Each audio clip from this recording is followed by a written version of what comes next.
Hello friends, welcome to ILA classes, the school of competitive exams. ಇವತ್ತಿನ ದಿನಾಂಕ 9 March 2022. ಈ ದಿನದ ಪ್ರಮುಖವಾದ ಕರೆಂಟ್ ಅಫೇರ್ಸ್ ಟಾಪಿಕ್ಗಳನ್ನು ಡಿಸ್ಕಸ್ ಮಾಡೋಣ.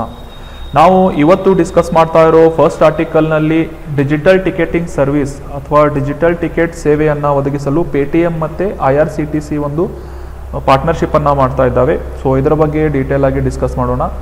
ಇದಾದ ನಂತರ ಸುಮಾರು 2000 ಕಿಲೋಮೀಟರ್ಗಳಷ್ಟು ದೊಡ್ಡದಾದಂಥ ರೈಲ್ವೆಯನ್ನು ಕವಚ್ 2022-23 ಅಡಿಯಲ್ಲಿ ಹಾಕಲಾಗಿದೆ. ಸೊ ಇದರ ಬಗ್ಗೆ ಕೂಡ ಡಿಸ್ಕಸ್ ಮಾಡೋಣ, ಈ ಒಂದು ಸ್ಕೀಮ್ ಬಗ್ಗೆ.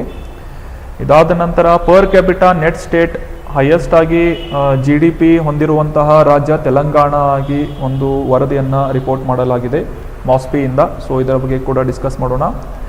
ನಂತರ ಅಂತಾರಾಷ್ಟ್ರೀಯ ಮಹಿಳಾ ದಿನದ ಬಗ್ಗೆ, ಅದರ ಹಿನ್ನೆಲೆ ಬಗ್ಗೆ ತಿಳ್ಕೊಳ್ಳೋಣ. ಅದಾದ ನಂತರ ಫೈನಾನ್ಷಿಯಲ್ ಆ್ಯಕ್ಷನ್ ಟಾಸ್ಕ್ ಫೋರ್ಸ್ FATFನಿಂದ ಪಾಕಿಸ್ತಾನವನ್ನು ಗ್ರೇ ಲಿಸ್ಟ್ ಅಥವಾ ಕಂದು ಲಿಸ್ಟ್ನಲ್ಲಿ ರಿಟೆನ್ಷನ್ ಮಾಡಲಾಗಿದೆ. ಸೊ ಇದರ ಬಗ್ಗೆ ಕೂಡ ಡೀಟೇಲ್ ಆಗಿ ಡಿಸ್ಕಸ್ ಮಾಡೋಣ. ನಂತರ ಒಂದು ಉತ್ಸವ ಅಂದರೆ ಶಿರುಯಿ ಲಿಲಿ ಅನ್ನುವ ಒಂದು ಸಸ್ಯದ ಒಂದು ಉತ್ಸವವನ್ನು ಆಚರಿಸಲಾಗುತ್ತೆ ಮಣಿಪುರದಲ್ಲಿ. ಸೊ ಇದರ ಬಗ್ಗೆ ಕೂಡ ಡೀಟೇಲ್ ಆಗಿ ಡಿಸ್ಕಸ್ ಮಾಡೋಣ. So let's begin with our first article. ಇವತ್ತಿನ ಫಸ್ಟ್ ಆರ್ಟಿಕಲ್ IRCTC ಅಂದರೆ Indian railway catering and tourism corporation, ಇದರೊಂದಿಗೆ ಪೇಟಿಎಂ ಡಿಜಿಟಲ್ ಪೇಮೆಂಟ್ ಕಂಪನಿ, ಇವು ಎರಡರ ಸಹಭಾಗಿತ್ವದಲ್ಲಿ ಒಂದು ಡಿಜಿಟಲ್ ಟಿಕೆಟಿಂಗ್ ಸರ್ವಿಸಸ್ ಅಥವಾ ಡಿಜಿಟಲ್ ಆದ ಫಾರ್ಮ್ನಲ್ಲಿ ಒಂದು ಟಿಕೆಟ್ ಸೇವೆಗಳನ್ನು ನೀಡುವಂತಹ ಒಂದು ಹೊಸ ವ್ಯವಸ್ಥೆಯನ್ನು ಸ್ಟಾರ್ಟ್ ಮಾಡಲಿದ್ದಾರೆ. ಸೊ ಪ್ರತಿಯೊಂದು ರೈಲ್ವೆ ಸ್ಟೇಷನ್ಗಳಲ್ಲಿ ಆಟೋಮೆಟಿಕ್ ಟಿಕೆಟ್ ವೆಂಡಿಂಗ್ ಮಷಿನ್ ATVMಗಳನ್ನು ಇನ್ಸ್ಟಾಲ್ ಮಾಡಿ ದೇಶದಾದ್ಯಂತ ಈ ಒಂದು ಡಿಜಿಟಲ್ ಟಿಕೆಟ್ ಸರ್ವಿಸನ್ನು ನೀಡುವ ಒಂದು ಪ್ಲ್ಯಾನನ್ನು ಮಾಡಿದ್ದಾರೆ. Passengers will be able to scan QR codes generated on the screens to purchase. ಈ ಒಂದು QR ಕೋಡ್ಗಳನ್ನು ಸ್ಕ್ಯಾನ್ ಮಾಡುವುದರ ಸಹಾಯದಿಂದ ಅಲ್ಲಿನ ರೈಲ್ವೆ ಸ್ಟೇಷನ್ನಲ್ಲಿ ಪ್ರವಾಸಿಗಳು ಈ ಟ್ರೈನ್ ರೈಡ್ ಆಗಿರ್ಬೋದು, ಟ್ರೈನ್ನ ಜರ್ನಿ ಆಗಿರ್ಬೋದು, ಪ್ಲ್ಯಾಟ್ಫಾರ್ಮ್ ಟಿಕೆಟ್ಸ್ಗಳಾಗಿರ್ಬೋದು, ರಿನ್ಯೂ ದೇರ್ ಸೀಸನಲ್ ಟಿಕೆಟ್ಸ್ ಆಗಿರ್ಬೋದು, ಮತ್ತು ಸ್ಮಾರ್ಟ್ ಕಾರ್ಡ್ಗಳನ್ನು ರಿಚಾರ್ಜ್ ಮಾಡುವ ಒಂದು ಸೇವೆಗಳನ್ನು ಈ ಒಂದು ATVMಗಳ ಮುಖಾಂತರ ಪಡೆಯುವ ಒಂದು ಅವಕಾಶವನ್ನು ಪೇಟಿಎಂ ಮತ್ತು IRCTCಗಳು ಕೊಡಲಿದ್ದಾರೆ. ಸೊ ಈಗ ರೀಸೆಂಟಾಗಿ ನೆನ್ಪಿಟ್ಕೊಳ್ಳಿ, IRCTC ಒಂದಿಗೆ Paytm digital payment corporation company ಈ ಒಂದು ವ್ಯವಸ್ಥೆಯನ್ನು ಪ್ಲ್ಯಾನ್ ಮಾಡಿದ್ದಾರೆ. ನಮ್ಮ ನೆಕ್ಸ್ಟ್ ಆರ್ಟಿಕಲ್ ಕವಚ್ ಸ್ಕೀಮ್ ಬಗ್ಗೆ ಇದೆ. ಸುಮಾರು 2000 ಕಿಲೋಮೀಟರ್ಗಳಷ್ಟು ರೈಲ್ವೆ ಜಾಲವನ್ನು ಅಥವಾ ರೈಲ್ವೆ ನೆಟ್ವರ್ಕನ್ನು ಈ ಕವಚ್ ಅನ್ನುವ ಒಂದು ಸೇಫ್ಟಿ ಆ್ಯಂಡ್ ಕೆಪಾಸಿಟಿ ಆಗ್ಮೆಂಟೇಷನ್ 2022-23 ಈ ಒಂದು ಸ್ಕೀಮ್ನ ಅಡಿಯಲ್ಲಿ ಈ ಒಂದು ರೈಲ್ವೆ ನೆಟ್ವರ್ಕನ್ನು ತರಲಾಗಿದೆ. ಇನ್ನು ಈ ಕವಚ್ ಅನ್ನುವ ಒಂದು ವ್ಯವಸ್ಥೆಯ ಬಗ್ಗೆ ಅಥವಾ ಸಿಸ್ಟಮ್ ಬಗ್ಗೆ ತಿಳ್ಕೊಳ್ಳೋದಾದರೆ, it is an ATP system ಅಂದರೆ ಆಟೋಮ್ಯಾಟಿಕ್ ಟ್ರೈನ್ ಪ್ರೊಟೆಕ್ಷನ್ ಸಿಸ್ಟಮ್ ಆಗಿದ್ದು, ಇದನ್ನು RDSO ಅಥವಾ ರಿಸರ್ಚ್ ಡಿಸೈನ್ ಆ್ಯಂಡ್ ಸ್ಟ್ಯಾಂಡರ್ಡ್ಸ್ ಆರ್ಗನೈಸೇಷನ್ನಿಂದ ಡಿಸೈನ್ ಮಾಡಲಾಗಿದೆ. ಇದರೊಂದಿಗೆ ಸಹಭಾಗಿತ್ವವನ್ನು ವಹಿಸಿದವರು ಇದರ ಇಂಡಿಯನ್ ಇಂಡಸ್ಟ್ರಿಯವರು. ಅದಾದ ನಂತರ ಈ ಟೆಸ್ಟಿಂಗ್ ಫೆಸಿಲಿಟಿಯನ್ನು ಪ್ರೊವೈಡ್ ಮಾಡಿದವರು ಸೌತ್ ಸೆಂಟ್ರಲ್ ರೈಲ್ವೆನವರು to meet the corporate goal of train safety across Indian Railways. ಭಾರತೀಯ ರೈಲ್ವೆಗಳ ಒಂದು ಸುರಕ್ಷತೆಯ ಉದ್ದೇಶದಿಂದ ಈ ಒಂದು ಕಾರ್ಪೊರೇಟ್ ಗೋಲನ್ನು ಅಚೀವ್ ಮಾಡುವ ಒಂದು ಉದ್ದೇಶದಿಂದ ಈ ಕವಚ್ ಅನ್ನುವ ಒಂದು ವ್ಯವಸ್ಥೆಯನ್ನು ತರಲಾಗಿದೆ.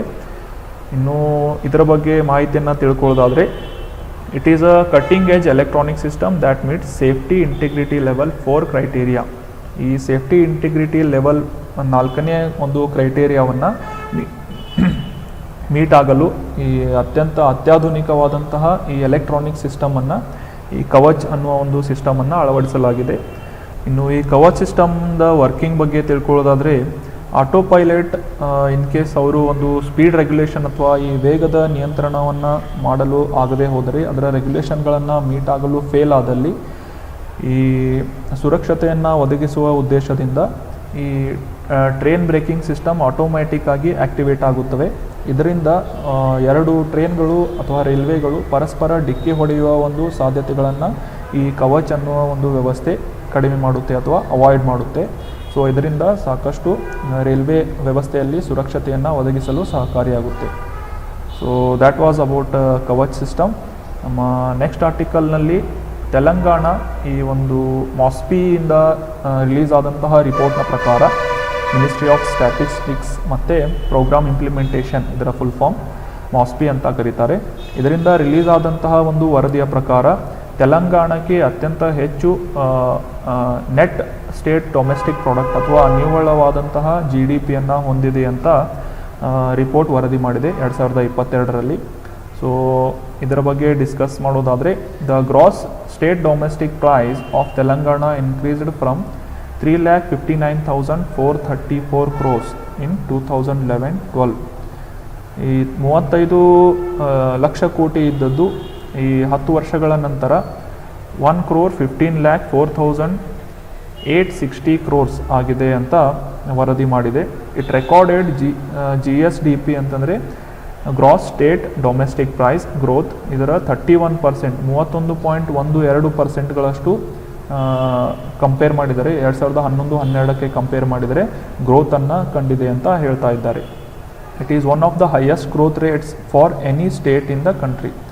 ಈ ದೇಶದಾದ್ಯಂತ ಇರುವ ಎಲ್ಲ ರಾಜ್ಯಗಳಲ್ಲಿ ಇದು ಹೈಯೆಸ್ಟ್ ಆದಂತಹ ಒಂದು ಗ್ರೋತ್ ರೇಟ್ ಆಗಿದೆ ಅಂತ ಈ ಮಾಸ್ಪಿ ರಿಲೀಸ್ ಮಾಡಿರುವ ಒಂದು ರಿಪೋರ್ಟ್ನಲ್ಲಿ ವರದಿ ಮಾಡಿದೆ.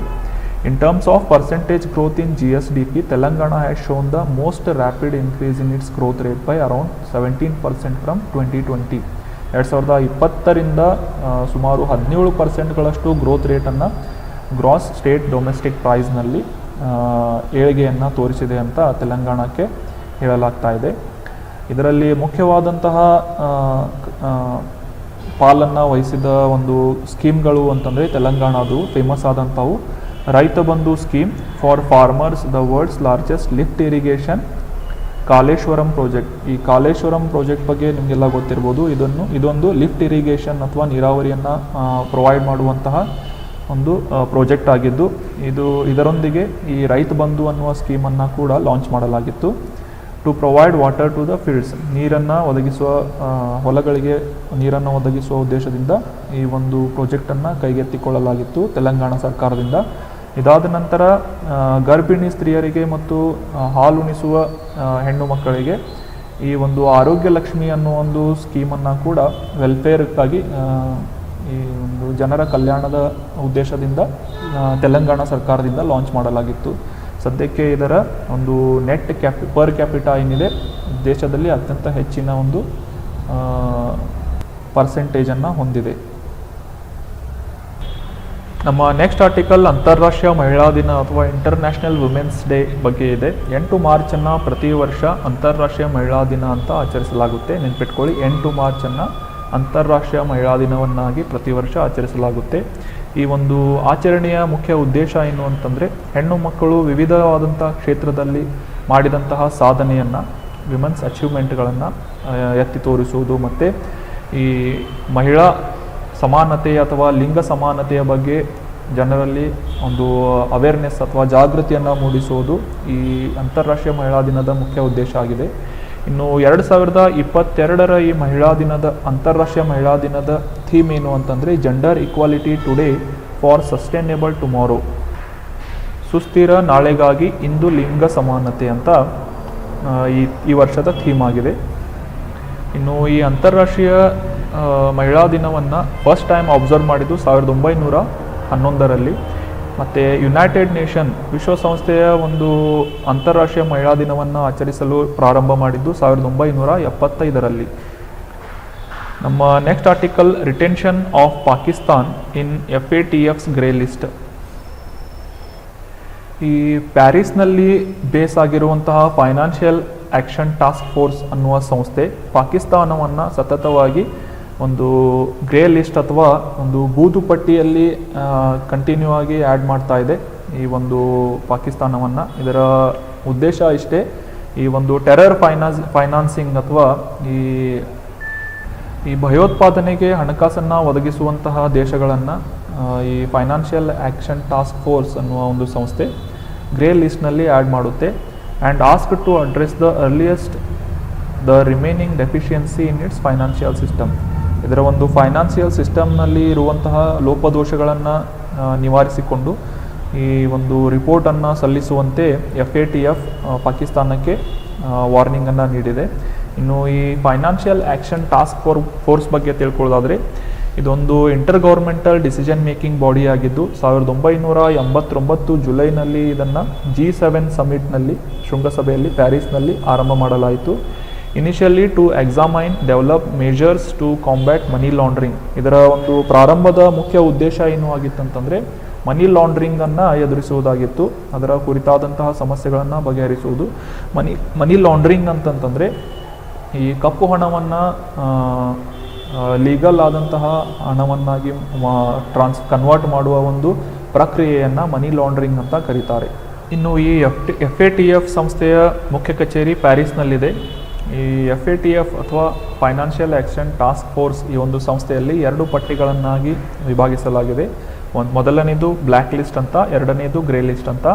Black list countries known as a non cooperative countries or territories are put on the black list. ಈ ಒಂದು ಅಂತಾರಾಷ್ಟ್ರೀಯ ಮಟ್ಟದಲ್ಲಿ ಒಂದು ಸಹಕಾರವನ್ನು ತೋರಿಸದೇ ಇರುವಂತಹ ದೇಶಗಳನ್ನು ಅಥವಾ ಟೆರಿಟರಿಗಳನ್ನು ಬ್ಲ್ಯಾಕ್ ಲಿಸ್ಟ್ನಲ್ಲಿ ಆ್ಯಡ್ ಮಾಡಲಾಗುತ್ತೆ.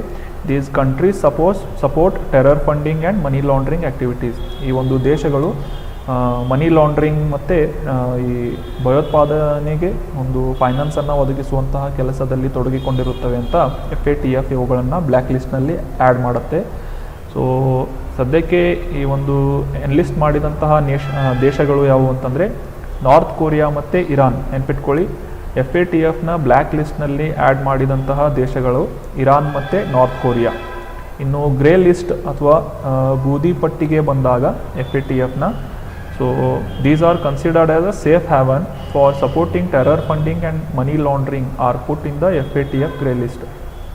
ಈ ಒಂದು ಆಗಲೇ ಡಿಸ್ಕಸ್ ಮಾಡಿದ ಹಾಗೆ ಈ ಭಯೋತ್ಪಾದನೆಗೆ ಸಹಕಾರವನ್ನು ಒದಗಿಸಿ ಅವುಗಳಿಗೆ ಒಂದು ಹಣದ ವ್ಯವಸ್ಥೆಯನ್ನು ಮಾಡುವುದು ಮತ್ತು ಮನಿ ಲಾಂಡ್ರಿಂಗ್ ಪ್ರಕ್ರಿಯೆಯಲ್ಲಿ ತೊಡಗಿಕೊಂಡಂತಹ ದೇಶಗಳನ್ನು ಮನಿ ಲಾಂಡ್ರಿಂಗ್ ಗ್ರೇ ಲಿಸ್ಟ್ಗೆ ಆ್ಯಡ್ ಮಾಡಲಾಗುತ್ತೆ.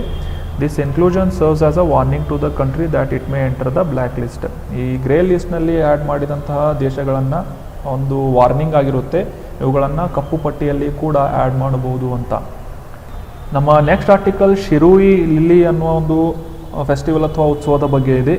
ಇದು ಒಂದು ಲಿಲಿ ಜಾತಿಯ ಹೂವಿನ ಸಸ್ಯವಾಗಿದ್ದು ಇದರ ಒಂದು ಅಪಾಯದ ಅಂಚಿನಲ್ಲಿರುವಂತಹ ಈ ಒಂದು ಸಸ್ಯದ ಬಗ್ಗೆ ಒಂದು ಅವೇರ್ನೆಸ್ ಅಥವಾ ಜಾಗೃತಿಯನ್ನು ಮೂಡಿಸುವ ಮತ್ತು ಅದರ ಸಂರಕ್ಷಣೆ ಮಾಡುವ ಉದ್ದೇಶದಿಂದ ಈ ಮಣಿಪುರದಲ್ಲಿ 4 ದಿನಗಳ ಒಂದು ಫೆಸ್ಟಿವಲ್ ಅಥವಾ ಸೆಲಿಬ್ರೇಷನನ್ನು ಮಾಡಲಾಗುತ್ತೆ. ಈ ಒಂದು ಸಂದರ್ಭದಲ್ಲಿ ಸಾಂಪ್ರದಾಯಿಕ ನೃತ್ಯವನ್ನು ಮತ್ತು ಆಹಾರವನ್ನು ಈ ಸಂಗೀತದ ಮೂಲಕ ಈ ಒಂದು ಫೆಸ್ಟಿವಲನ್ನು ಆಚರಿಸಲಾಗುತ್ತೆ. The Manipur government declared Shirui lily as a state flower in 1989. ನೆನ್ಪಿಟ್ಕೊಳ್ಳಿ, ಮಣಿಪುರದ ರಾಜ್ಯದ ಒಂದು ಹೂ ಯಾವುದು ಅಂತಂದರೆ ಶಿರೂಯಿ ಲಿಲಿ. ಸೊ ಇದನ್ನು 1989ರಲ್ಲಿ ಮಣಿಪುರ ತನ್ನ ರಾಜ್ಯದ ಒಂದು ಹೂವನ್ನಾಗಿ ಅಕ್ಸೆಪ್ಟ್ ಮಾಡಿಕೊಂಡಿತ್ತು. ನಮ್ಮ ಕರ್ನಾಟಕದ ರಾಜ್ಯದ ಒಂದು ಹೂ ಯಾವುದು ಅಂತ ಕಮೆಂಟ್ ಬಾಕ್ಸ್ನಲ್ಲಿ ಕಮೆಂಟ್ ಮಾಡಿ. Today it is considered endangered owing to intense tourist activities. ಈ ಒಂದು ಸಸ್ಯ ಏನಿದೆ, ಹೂ ಏನಿದೆ, ಸದ್ಯಕ್ಕೆ ಅಪಾಯದ ಅಂಚಿನಲ್ಲಿ ಇದೆ. ಯಾಕಂದರೆ ಸತತವಾದಂತಹ ತೀವ್ರವಾದಂತಹ ಒಂದು ಪ್ರವಾಸೋದ್ಯಮದ ಒಂದು ಹೊಡೆತಕ್ಕೆ ಸಿಲುಕಿ ಇದು ಸದ್ಯಕ್ಕೆ ಈ ಅಪಾಯದ ಅಂಚಿನಲ್ಲಿದೆ ಅಂತ ಹೇಳಲಾಗ್ತಾ ಇದೆ. The Shirui lily festival aims to increase awareness about the plant. ಈ ಒಂದು ಸಸ್ಯದ ಬಗ್ಗೆ ಅವೇರ್ನೆಸ್ಸನ್ನು ಮೂಡಿಸುವ ಒಂದು ಉದ್ದೇಶದಿಂದ ಈ ಒಂದು ಉತ್ಸವವನ್ನು ಆಚರಿಸಲಾಗುತ್ತೆ. ಇನ್ನು ಈ ಶಿರೂಯಿ ಲಿಲಿಯ ಈ ಒಂದು ಹೂವಿನ ವಿಶೇಷವಾದಂತಹ ಗುಣ ಏನು ಅಂತಂದರೆ it is special because it is species of ground lily found exclusively in Shirui hills located in 18 kilometre from district headquarters Ukhrul is a home to the Tangkhul Naga tribe. ಈ ತಾಂಕುಲ್ ಅನ್ನುವ ನಾಗಾ ಟ್ರೈಬ್ ಇರುವಂತಹ ಶಿರೂಯಿ ಅನ್ನುವ ಒಂದು ಬೆಟ್ಟದ ಮೇಲೆ ಮಾತ್ರ ಈ ಒಂದು ಸಸ್ಯ ಪ್ರಭೇದ ಅಥವಾ ಒಂದು ಹೂವಿನ ಪ್ರಭೇದ ಬೆಳೆಯುತ್ತೆ. ಮತ್ತು ಅದಲ್ಲದೆ ಯಾವುದೇ ಒಂದು ಜಗತ್ತಿನ ಮೂಲೆಯಲ್ಲಿಯೂ ಕೂಡ ಈ ಒಂದು ಸಸ್ಯವನ್ನು ಬೆಳೆಸುವ ಒಂದು ಪ್ರಯತ್ನ ಮಾಡಿದರೂ ಕೂಡ ಸದ್ಯಕ್ಕೆ ಈ ಒಂದು ಪ್ರಯತ್ನ ಫಲಕಾರಿಯಾಗಿಲ್ಲ. So that was all about today's discussion friends. Thank you so much for joining the discussion. ಈಗ ನಾವು ಡಿಸ್ಕಸ್ ಮಾಡಿರುವ ಆರ್ಟಿಕಲ್ಗಳ PDF ನಮ್ಮ ಟೆಲಿಗ್ರಾಮ್ ಚಾನಲ್ ILA ಕ್ಲಾಸಸ್ನಲ್ಲಿ ಅವೈಲೇಬಲ್ ಆಗಿರುತ್ತೆ. ಅಲ್ಲಿಂದ ನೀವು ಡೌನ್ಲೋಡ್ ಮಾಡಿಕೊಂಡು ರಿವೈಸ್ ಮಾಡ್ಬೋದು. Thank you so much.